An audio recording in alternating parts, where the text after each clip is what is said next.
open at 5 o'clock, and for my kitchen, prep everything. And then door, we open for the customer, we open at 6 o'clock.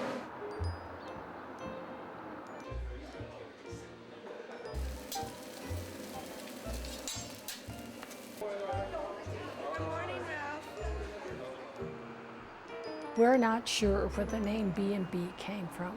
It could be Benton and Benton, which was the livery shop and bakery. I have been told it was named after the Barkers, Barker and Barker. It's Bradley and Bradley now, so we just leave it the B&B.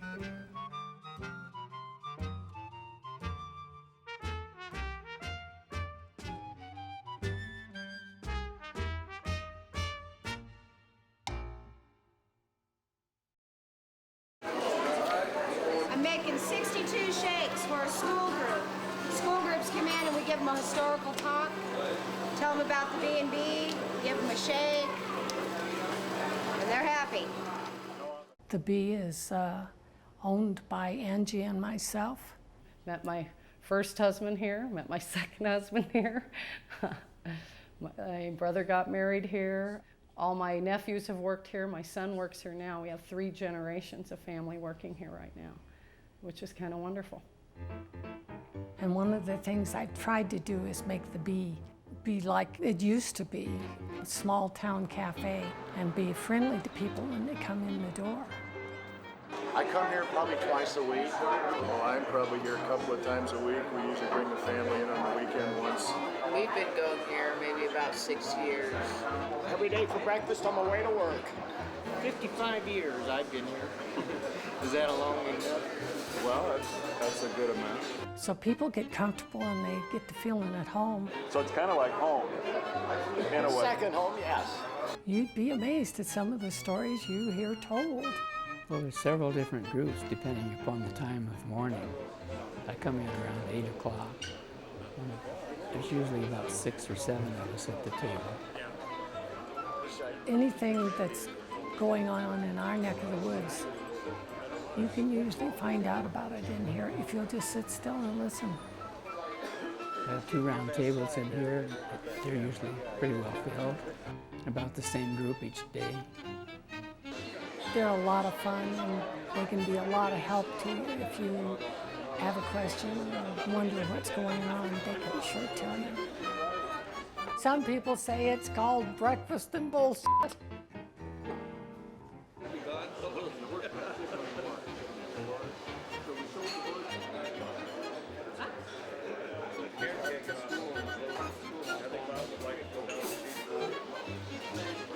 Got to come down here every morning and see what's happened. You want to know what's going on in Castle Rock where the bees the place. Yeah. Like I didn't come in this weekend, I was gone. They think you're dead if you don't come in and get a cup of coffee. So, gotta be careful.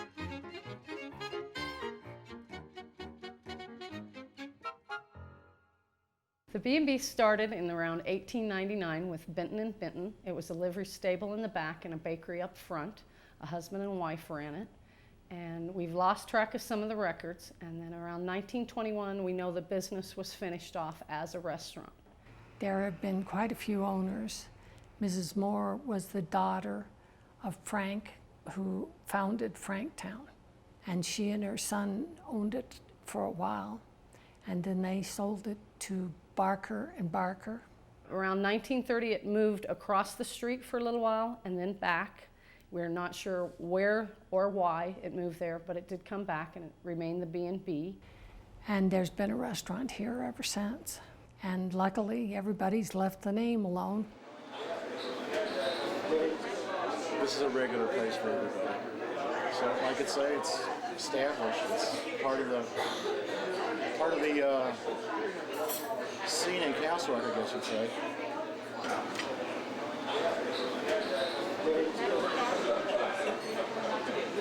In the year 2000, we had an opportunity to expand to next door. Almost 80 years, the B&B had been a smoking establishment only. Now we have a total non-smoking side with its separate ventilation and everything. That was the first really big change in 80 years in the restaurant. We stripped it down and brought it all back to the original brick, up to the tin ceiling. And that's when we learned about Mr. Miller's meat market being there. We had a meat market next door. He had a slaughterhouse out on Lake Gulch Road. He did some of his own butchering. He brought it in, had a walk-in cooler here. Mr. Miller gathered up a lot of the ranchers and the old-time families and had them invest and started the Bank of Douglas County, because for years there was no bank out here, and anything you wanted you had to go into Denver to a strange bank and so forth.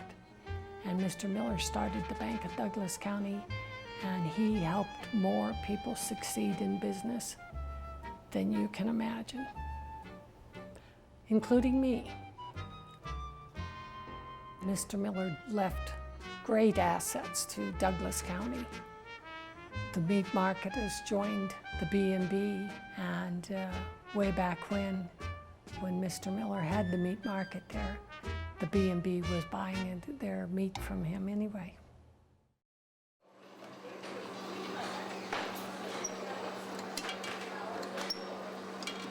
For the last probably 3 years, through summer, winter, spring, and fall, depending on the weather in the winter. We have groups of children anywhere from 30 to 60, and their teachers and sometimes their families come down, and we provide them with a shake and a little bit of history about the B&B, the town of Castle Rock, certain aspects of the town and what it means to be a community. It'd be a lot easier to make it with the soft serve ice cream. It wouldn't be so hard, but they don't taste as good. There's a lot of stories about the B&B. The first year I owned it, I used to have this little old lady come in about once every 2 months, and she was old, and she wore a red wig, and she worked at the B&B when she was a teenager, and she used to stop in and visit with me and tell me about it. This town and its history is very important to us in the community. So we try to keep that involved in the B&B as much as we can. We've acquired a lot of photos on our wall. A lot of them are historic. A lot of them our customers have sent us or brought us in from times they were through. One article is about when a gentleman let all the cattle loose on the courthouse lawn because he didn't like one of the rules that they had laid about cattle. We have some photos of the star lighting, old courthouses that have been moved, things like that.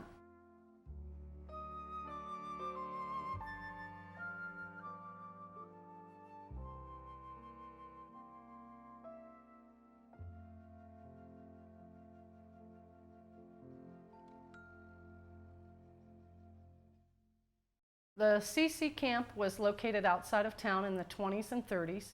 They did all kinds of work here on the roads of Castle Rock.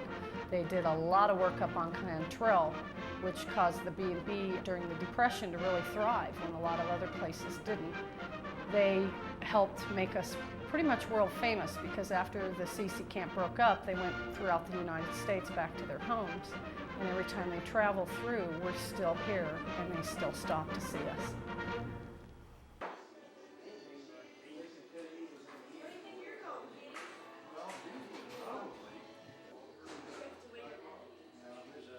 The back bar is brought down from Leadville in 1930s, we believe. There's no concrete history on it. It was brought from an abandoned bar when the mining ran out. And I've been told that they packed it in straw in wagons and took it to the railroad, brought it down here and hauled it over here and put it up. We've had a gentleman come look at it.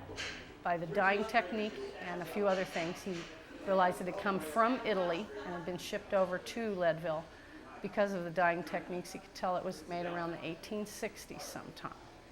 The top is all onyx, the bottom is carnival glass, and it's the old refrigeration system.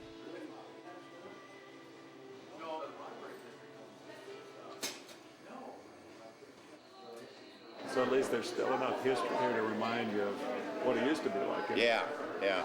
Well, especially in here, you got pictures of it on the wall over there, what it was. So it's nice. A lot of history in the walls and the ceiling. You know the bullet hole up there? Right. In 1946, we had a marshal shot and killed in here, Ray Lewis. They used to call him Chili. And everybody in town knew him. He didn't carry a gun. Marshals, most of them didn't carry guns back then.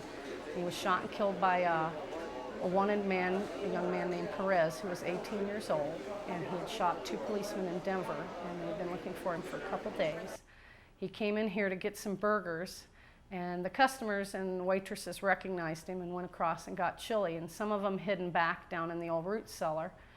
When he went ahead to try and leave with his burgers, Chili grabbed him by the arm and said, "You're going to have to come with me." And Perez pulled his gun out and shot him once in the chest. He died instantly in the front booth. And then several of the customers proceeded to tackle him. One of them shot at him, one of them hit him over the head with a plant. They held him here until the undersheriff could come and pick him up.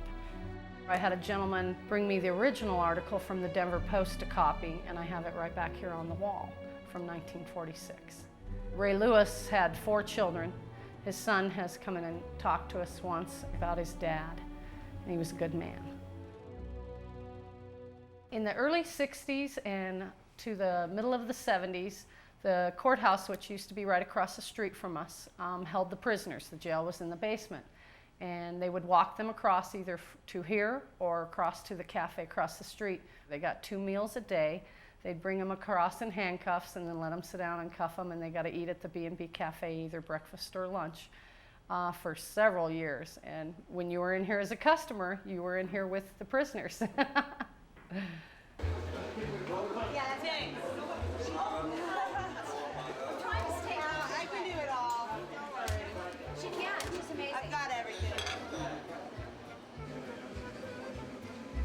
Typical day at the B&B, the cooks arrive here about 4:30 in the morning. They start the ovens, things like that. One of the things food-wise that have changed is when we opened, we sold very little green chili or Mexican food. Now we go through 35 gallons of green chili a week. It's our #1 seller.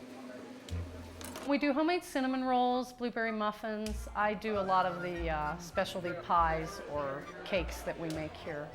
Almost everything here is homemade. We try and keep it all family done and where it tastes like you just walked into your mom's kitchen. We open up at 6 o'clock in the morning because the community gets going early. A lot of them have to drive to Denver and be there for work. We try and meet everybody's needs. A lot of them meet us at the door 6:15. They're wanting in. We get a big range of customers coming in. The main rush starts about 8 o'clock. That's when most of my help comes in. Breakfast and lunch is our main stuff. We're closed by 4 o'clock in the afternoon, so everybody can be home with their family. It's usually amping. Sometimes I say they swing from the rafters. We're so busy, yeah. And get a lot of people that have come in, you know, once a year maybe, but they remember us, they come back. Well, I first moved to Colorado in 1963. The Air Force sent me to Peterson Air Force Base down in Colorado Springs. And that's when I found the B&B. And every once in a while, we still come back. Another thing that most people don't realize, the girls are real good. You get older and somebody just come up and put a hand on you. I don't know how many people understand that. And then now when I walk in, they say, not good morning, they say good morning, Ward. That's very important. I think we're a big part of the history around here, even for the new people moving in. Once they find us, depending on who they are, if they like that kind of atmosphere, because it is a cafe, you know, it's not a restaurant where we seat people and things like that, they really enjoy it.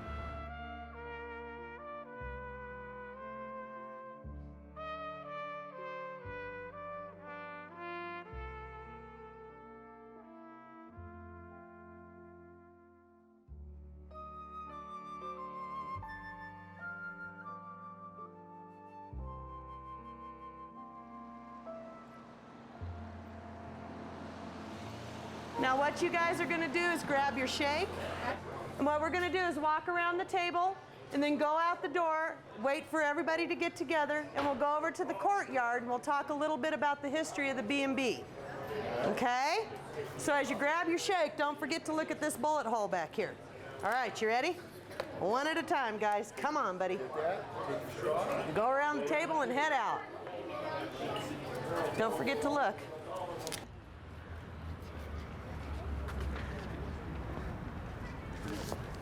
Where we're standing now, there used to be an old courthouse. The courthouse was burned down in 1979. I used to live here then. Down here we used to have dances, gatherings, town get-togethers. It was really an important part of the community that was lost at that point in time.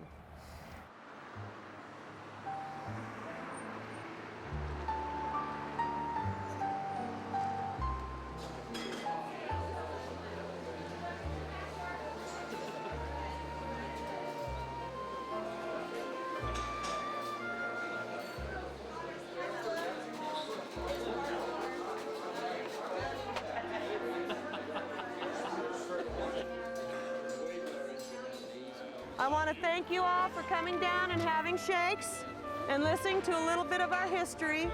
We appreciate it, and I want you to remember that Castle Rock is your community. It is your family. It is a place that you can raise your own children someday. It is a place that as long as you take care of it, you look out for it, it will stay a community and it will stay a family for the rest of your lives. Remember, your neighbors, your friends, they are all a family. All of us are one. I hope that someday as you get older, you will bring your children down here and visit the B&B Cafe. Bless you and thank you. You all have a great day.